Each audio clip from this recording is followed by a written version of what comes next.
Hi everyone, कैसे हो आप सभी। आई होप आप सभी अच्छे होंगे। मैंने एक सीरीज चला रखी है। जितनी भी CET 2026 के अंतर्गत न्यू वैकेंसीज आएंगी तो मैं आपको उन वैकेंसीज के बारे में बताऊंगा। Complete A to Z detail बताई जाएगी। कितनी सैलरी होती है, कितने घंटे ड्यूटी होती है, छुट्टी क्या होती है, प्रमोशन क्या होता है। मतलब फार्म भरने से लेकर फाइनल सिलेक्शन तक का प्रोसेस मैं आपको उस पोस्ट का बताऊंगा। मेडिकल कैसे होगा, ड्यूटी कितने घंटे करनी होगी, प्रमोशन कैसे होगा, और CET प्री 2025 क्वालिफाई होना चाहिए या नहीं होना चाहिए। तो आज की वीडियो में हम वीडियो नंबर 1 थी, वो मैंने मंडी सुपरवाइजर के बारे में बताया था। वीडियो के नीचे डिस्क्रिप्शन में लिंक है, वहाँ से देख सकते हो। आज वीडियो दूसरी है, इसमें हम कंप्लीट HSC ग्रुप D के बारे में कंप्लीट इन्फॉर्मेशन देखेंगे। फुल डिटेल है A to Z, form fill से ज्वाइनिंग लेटर तक। आप सबको ये लग रहा होगा कि ओनली ये ग्रुप D है, लेकिन ग्रुप D नहीं है। इसके अंदर 116 तरह की पोस्ट होती हैं भाई। 116 तरह की पोस्ट होती हैं जिसको डेजिग्नेशन बोलते हैं। तो हम 1 बाय 1 बातें करते हैं। कंप्लीट वीडियो आपने आज तक ऐसी वीडियो नहीं देखी होगी ग्रुप D के ऊपर। तो सबसे पहला क्वेश्चन ये है कि CET प्री 2025 क्वालिफाई होना चाहिए या नहीं होना चाहिए। तो इसका जवाब ये है कि नहीं। यानी HSC CET प्री दो दो प्री होते हैं। एक तो होता है ग्रुप C के लिए और एक होता है D के लिए। इन दोनों के अलग अलग फॉर्म भरे जाते हैं। CET प्री जो ग्रुप C के लिए होता है वह सिर्फ CET ग्रुप C की पोस्टों के लिए एलिजिबल हो आप। जैसे कोई भी फार्मासिस्ट की है, MPSW की है, कल रखी है, तो उसके लिए आपको CET pre group C clear होना चाहिए आपका। लेकिन D बिल्कुल अलग है। इसमें क्या होता है, इसमें सिर्फ आपका एक एग्जाम होगा और एक एग्जाम के ऊपर आपका सीधा फाइनल सिलेक्शन होगा। इसमें आपका एक प्री होगा और एक यहाँ पे मेंस का एग्जाम होगा। 2 एग्जाम होते हैं यहाँ पे, तो यहाँ पे आपका सिर्फ एक एग्जाम होगा। अब क्वालिफिकेशन क्या चाहिए ग्रुप D के लिए। क्वालिफिकेशन की बात करें तो मैट्रिक होनी चाहिए आपकी, यानी आपने 10th कर रखी हो सिर्फ। और आपकी एज जो है 18 से 42 साल तक आपकी एज लिमिट होनी चाहिए। ये आपकी मिनिमम क्वालिफिकेशन है। और जो एग्जाम का लेवल है वो भी 10th लेवल तक का आता है। तो अब बात करते हैं कि CET 2026 में ग्रुप D की कितनी वैकेंसीज आएंगी। तो नंबर ऑफ वैकेंसीज मैं एक बार जो 2023 का डाटा है एक बार ये दिखा देता हूँ कैसे क्या होता है, आपको समझ में आ जाएगा वैकेंसीज कैसे होती हैं। हरियाणा ग्रुप D में 2 चीज़ें होती हैं भाई। एक होता है कॉमन कैडर, जिसको कॉमन कैडर बोलते हैं। एक तो होता है कॉमन कैडर और एक होता है बोर्ड, जैसे HBC बोर्ड है कोई, या हरियाणा लेबर वेलफेयर बोर्ड है, या हुड्डा है, या आर्टोन बोर्ड है, या शुगर मिल है। इनमें जो ग्रुप D के बंदे लगते हैं वो इससे CET के थ्रू लगते हैं। जितने भी आप बोर्ड देख रहे हो, ये देखो Haryana state agriculture marketing board है, या रजिस्ट्रार कोऑपरेटिव सोसाइटी है, स्टेट सीड सर्टिफिकेशन एजेंसी है। मतलब बोर्ड है। 2 टाइप के होते हैं। एक तो होता है कॉमन कैडर, एक होता है बोर्ड है। ये दो तरह के होते हैं भाई। ग्रुप D में आपसे प्रेफरेंस मांगी जाती है। जब आपका पेपर हो जाता है, एग्जाम हो जाता है, तो फाइनल सिलेक्शन से पहले एक प्रेफरेंस मांगी जाती है कि आप कॉमन कैडर भरोगे या बोर्ड भरोगे। क्या डिफरेंस होता है इसमें। सबसे ज़्यादा वैकेंसी होती है कॉमन कैडर में। जैसे देखो जनरल की इसमें इतनी है, टोटल 13,104 वैकेंसी 2023 के थ्रू कॉमन कैडर की आई थी। और जो बाकी बच गई 500 कुछ, टोटल वैकेंसी थी 13,657। टोटल वैकेंसी थी 13,657। इसमें से 13,104 वैकेंसीज थी कॉमन कैडर की। बाकी जो बच गई 500-600 वैकेंसी वो आपकी किसकी थी, बोर्ड या निगम की। तो जिसके हाईएस्ट मार्क्स होते हैं वो बोर्ड भरते हैं, बाकी कॉमन कैडर भरते हैं। फर्क क्या होता है इसमें। फर्क ये है, अगर आपकी HBC में ड्यूटी आएगी, मान लो भिवानी बोर्ड में आ गई, तो पूरी उम्र आपकी ड्यूटी भिवानी बोर्ड में रहेगी। और हरियाणा तक कोई लिंक नहीं था। तारा सारा डाटा जो है वो ये HBC वाले देखेंगे, या जो भी है बोर्ड वाले हैं, आपका प्रमोशन है या सारी चीज़ें जो भी है ये सारा जो है बोर्ड वाले संभालेंगे। कॉमन कैडर क्या होता है, कॉमन कैडर को भाई HRD देखता है, ह्यूमन रिसोर्स डेवलपमेंट चंडीगढ़ वाले जो अपनी सरकार है, HRD देखता है कॉमन कैडर को। हमको क्या बढ़ना चाहिए, हमने को बोर्ड बढ़ना चाहिए भाई। क्योंकि बोर्ड क्यों बढ़ना चाहिए, यहाँ पे प्रमोशन जल्दी होते हैं, यहाँ पे 5 साल में प्रमोशन हो जाता है। लेकिन कॉमन कैडर वालों को देख लो, 2018 में जो लगे थे उनको 8 साल हो गए लेकिन अभी तक प्रमोशन नहीं हुआ है। और पिछले वाला ही बहुत ब्रेन माटी करी थी भाई, 1 साल ला दिया था इन डिपार्टमेंट देने में। तो मैं आपको कंप्लीट बताता हूँ। तो ये वैकेंसीज का डाटा इस प्रकार होती हैं, जैसे general, SC, BC, ABC, BE, इस प्रकार वैकेंसीज हैं।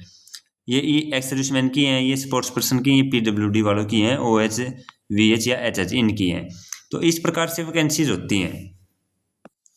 तो अब की बार ग्रुप डी 2026 में,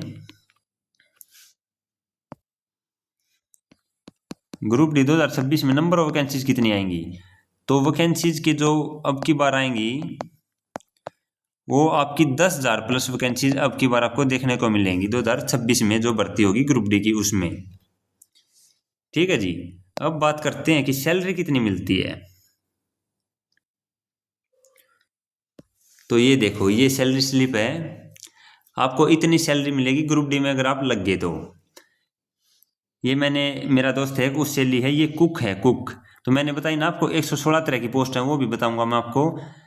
आप ग्रुप डी में बोलते, मान लो अब कोई भी लग गया तो वो कहेगा कि मैं ग्रुप डी में लग रहा हूँ, लेकिन भाई उसके तहत बहुत तरह की पोस्ट होती है। कोई कुक है, कोई माली है, कोई PN है, कोई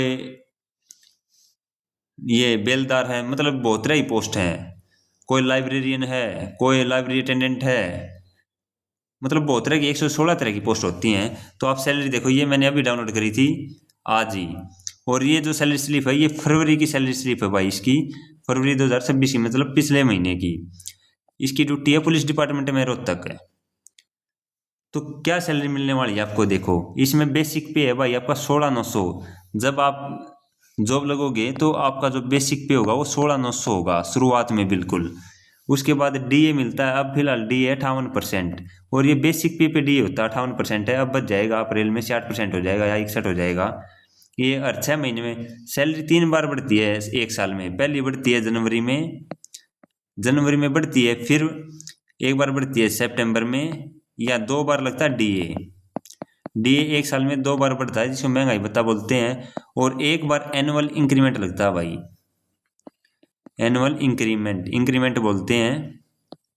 किसी का जनवरी में लग गया करे, किसी का जुलाई में लग गया करे। वो क्या होता है, बेसिक पे होना है, बेसिक पे का 3% ऐड हो जाएगा भाई। बेसिक पे 16,900 है तो इसका 3% ऐड हो जाएगा, वो अगला बेसिक पे हो जाएगा। ठीक है जी। इसके बाद मेडिकल अलाउंस मिलता है 1,000 रुपये हर एक, सबको मेडिकल अलाउंस जो मिलता है 1,000 रुपये मिलता है। चाहे मैं खुद हूँ कलर की पोस्ट पर, चाहे कोई लेवल 6 पे हो, 5 पे हो, 7 पे हो, सारे 1,000 रुपये मिला है। इसके बाद अलग से इनको कन्वे अलाउंस मिलता है भाई 200 रुपये। इसके बाद राशन अलाउंस मिलता है ये 800 रुपये, ये सिर्फ इसको मिलता है, क्यों, ये पुलिस डिपार्टमेंट में है, अदरवाइज 800 रुपये आपको नहीं मिलेगा। ठीक है। इसके बाद एक पहले मिलता था वो सिंगल अलाउंस, 440 रुपये मिलता था हर महीने, वो अब बंद कर दिया। अब क्या कर दिया, साल में एक, देखो सरकार का सुत्ती हो है, अब साल में एक बार देंगे आपने वो सिंगल अलाउंस। वो कितना देंगे, 5280। वो कब देंगे, जब आप ड्रेस ड्रेस की पर्ची लाओगे। मान लो ड्रेस के रुपये दिया करें, आई भी ना 440, तो टोटल 5280 की पर्ची 1 साल में दोगे, जब भी आपको 1 साल में 5280 रुपये दिए जाएंगे, वरना 440 तो आई भी ना हटा दिए, ये अपना मिलेंगे। ठीक है, यही मिलते हैं भाई। ये सारे हो गए 28,702 रुपये टोटल बनते हैं। अब कटते कितने हैं, तो ये NPS कटता है, ये NPS क्या होता है, basic plus DA, basic plus DA को मिला के इसका इसका 10% जो बनता है वो आपका NPS कटता है। NPS क्या होता है, न्यू पेंशन स्कीम है, दो स्कीम होती हैं। एक तो NPS पहले था ओल्ड पेंशन स्कीम, पहले पेंशन भी बनाया करती, न्यू पेंशन स्कीम है आपका बेसिक, बेसिक पे और DA, ये दोनों मिला के इसका 26,070 बनाया था। तो इसका 10% कितना हो गया, 2670 रुपये। 10% तो आपकी सैलरी में से कटेगा, और प्लस सरकार जोड़ेगी भाई 14%। 14% सरकार खुद से जोड़ेगी, यानी आपके खाते में हर महीने 24% जुड़ेगा। ठीक है। तो ये होता है NPS का मैटर। अब देखो,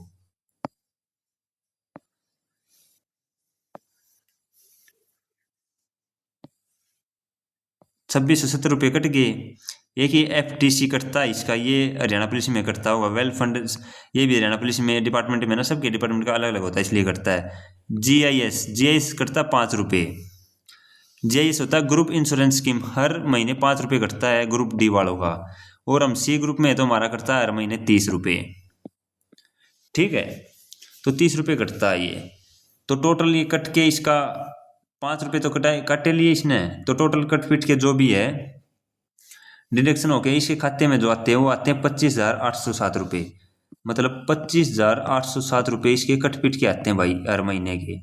तो आपको इतनी सैलरी मिलने वाली है अगर आप ग्रुप डी में सिलेक्ट होते हो तो। ठीक है,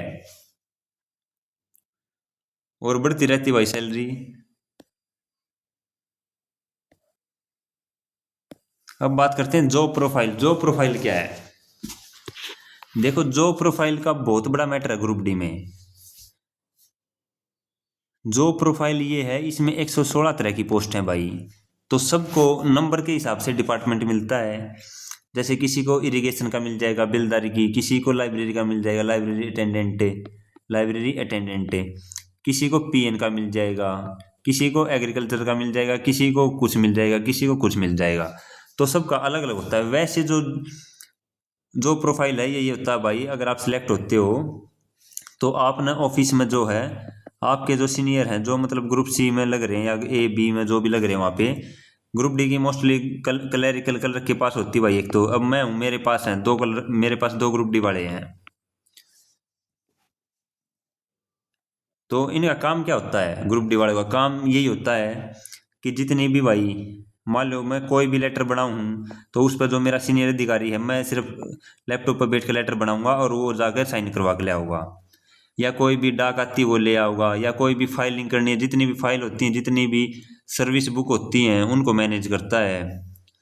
या अगर कोई मान लो PN लग रहा है तो उसने भाई टेबल वगैरह भी साफ करनी पड़ सके, पानी भी पिलाना पड़ सका है, अर्चा भी बनानी पड़ सका है। ठीक है, मतलब सारी माननी पड़ेगी। जो उसका अधिकारी है, जो उसका सीनियर है, जिसके उधर उसकी ड्यूटी लग रही है, उसकी सारी बात माननी पड़ेगी। ठीक है ना?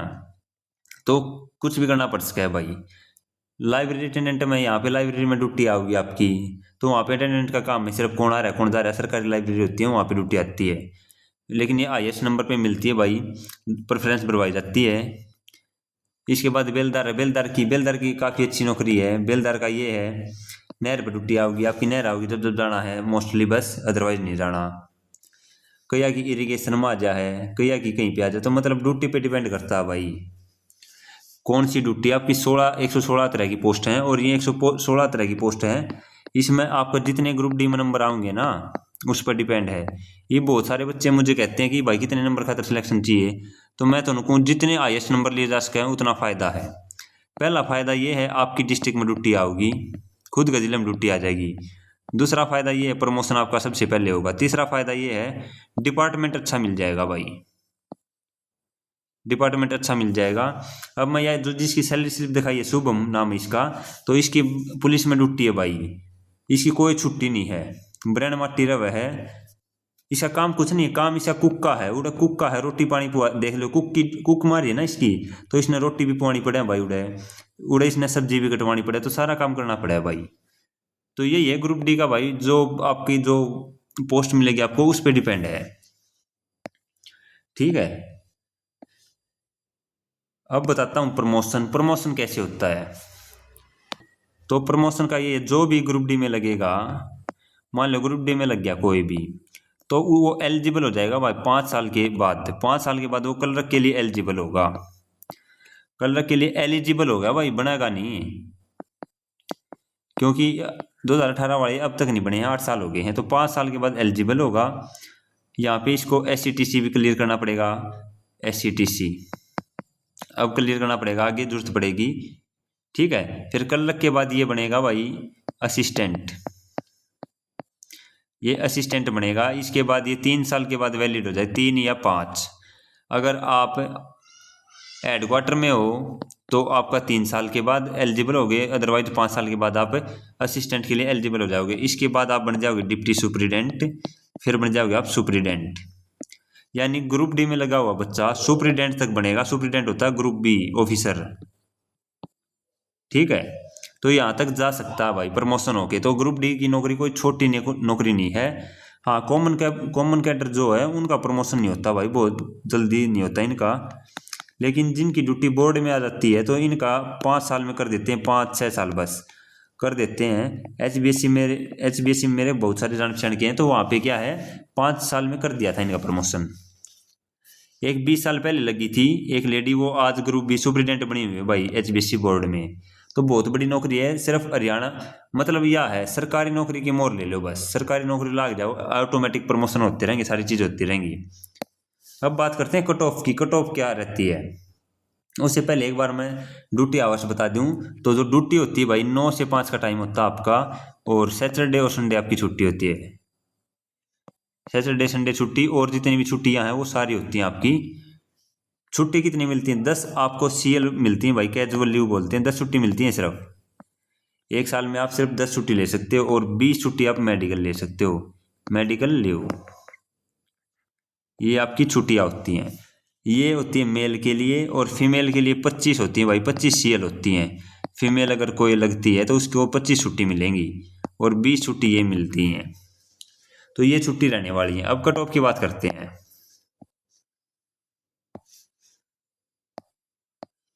पूरा प्रोसीजर भी बताऊंगा भाई क्या कुछ रहने वाला है, फॉर्म भरने से लेकर आखिर तक का। वीडियो काफ़ी अच्छी है, बेहतरीन, ऐसी वीडियो आपको देखी नहीं होगी आपने कभी। कट ऑफ देखो, ये कट ऑफ है 2023 की, 2023 की जिसमें मैं सिलेक्ट हुआ था उसकी कट ऑफ है। अब यू आर कैटेगरी है, यू आर की कट ऑफ कितनी जा रही है? यू आर, ये यू आर है, यू आर की कट ऑफ थी 81। यू आर की कट ऑफ थी कितनी? 81 नंबर पे कट ऑफ थी, 81.36 पे। एस सी की कितनी थी? 74 पे। बी सी ए की 77 पे, 77 पे कट ऑफ थी, ठीक है। इसके बाद बी सी बी की मेरे नंबर कितने थे? 84.84, इतने मार्क्स मेरे थे, और हमारी कट ऑफ कितनी थी? 77 पे। बी सी बी की थी 78 पे, ई डब्ल्यू एस की थी 78 पे। तो ये कट ऑफ थी आपकी ग्रुप डी की। जो ये कट ऑफ है ये 95 में से थी, और ये 100 में से थी, ये 100 मार्क्स में थी, 100 मार्क्स, ठीक है।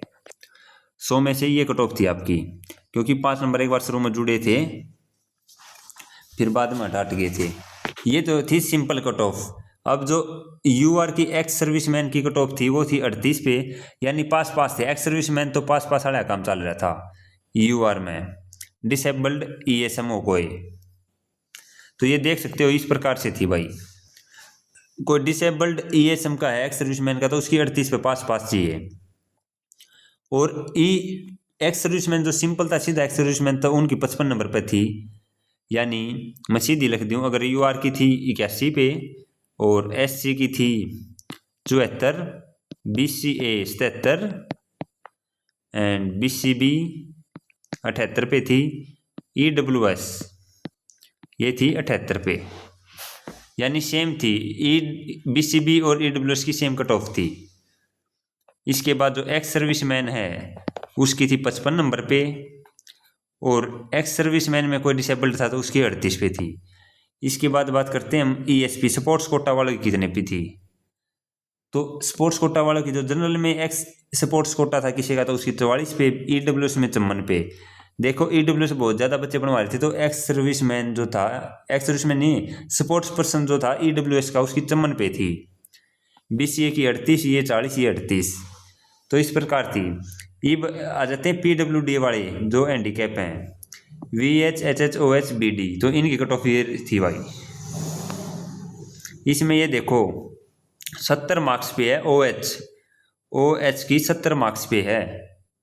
और अपनी अपनी देख लियो भाई, जिसकी भी जो कैटेगरी है, वी एच की थी 57 पे, ये कट ऑफ थी, ये थी 2023 की कट ऑफ, इतनी कट ऑफ आपकी थी। अब बात करते हैं प्रोसेस। प्रोसेस क्या है?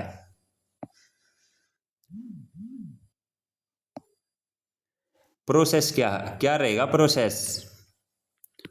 प्रोसेस देखो, अब प्रोसेस ये है। अब मान लो अप्रैल में आपके फॉर्म निकलेंगे, अप्रैल 2026 में मान लो आपके फॉर्म निकल गए ग्रुप डी के। ग्रुप डी के फॉर्म निकल गए, मान लो 12,000 फॉर्म निकल गए, तो पूरे हरियाणा के हर बच्चा इसका फॉर्म भरेगा जो एलिजिबल है। ठीक है, तो फॉर्म सबसे पहले भरे जाएंगे आपके फॉर्म, सब फॉर्म भर सकते हैं जिसने 10वीं कर रखी है और 10वीं में हिंदी या संस्कृत मत एक सब्जेक्ट है और 18 से 42 साल आपकी एज है। तो पहला स्टेप है ये। इसके बाद दूसरा स्टेप ये होगा, आपका होगा एग्जाम। आपका एग्जाम होगा, एग्जाम आपका 100 मार्क्स का एग्जाम होगा आपका, 100 मार्क्स का एग्जाम होगा और 100 क्वेश्चन आएंगे, एक क्वेश्चन 1 मार्क्स का है। इसके बाद क्या होगा, पेपर होने के बाद आएगा आपका रिजल्ट। पेपर होने के बाद आपका आएगा रिजल्ट। ठीक है, रिजल्ट आएगा और रिजल्ट आने के बाद क्या होगा, इसके बाद आप पे प्रेफरेंस भरवाई जाएगी। प्रेफरेंस भरवाई जाएगी आप पे। प्रेफरेंस क्या भरवाई जाएगी, कॉमन कैडर भरना आपने या आपने कोई बोर्ड भरना है। और जो रिजल्ट होगा इसमें क्वालिफाई मार्क्स कितने हैं, यूआर के लिए आपके 50% नंबर चाहिए और रिजर्व कैटेगरी के लिए कितने चाहिए, 40%। यानी SC BC EWS BCB इनको 40% नंबर चाहिए। जो पेपर होगा उसकी लिस्ट आएगी भाई, उसमें क्वालिफाई और नॉन क्वालिफाई आएंगे, उसमें क्वालिफाई और नॉन क्वालिफाई की एक लिस्ट आएगी। ठीक है, तो फिर उस क्वालिफाई में आपको एक लिस्ट मिलेगी जिसमें कट ऑफ आएगी, यूआर की ये, BCA की ये है, इसकी ये है, इसकी ये बच्चे सिलेक्ट हुए हैं। इस प्रकार से होता है। फिर क्या होगा आपका, फिर आपका होगा मेडिकल। ज्वाइनिंग से पहले आपका मेडिकल होगा, मेडिकल करवाया जाएगा। सिविल हॉस्पिटल में ये मेडिकल होता है, GH में। ठीक है, गवर्नमेंट हॉस्पिटल में आपका मेडिकल होता है। मेडिकल में कोई भी इश्यू हो, आपको कोई दिक्कत नहीं है। ग्रुप डी में किसी का भी मेडिकल में कोई इश्यू हो, कोई बाहर नहीं निकलता भाई, चाहे कोई कैसा भी हैंडीकैप हो, आँख एक हो ना हो, कोई दिक्कत नहीं, कलर ब्लाइंडनेस हो, कुछ भी हो, कोई दिक्कत नहीं है।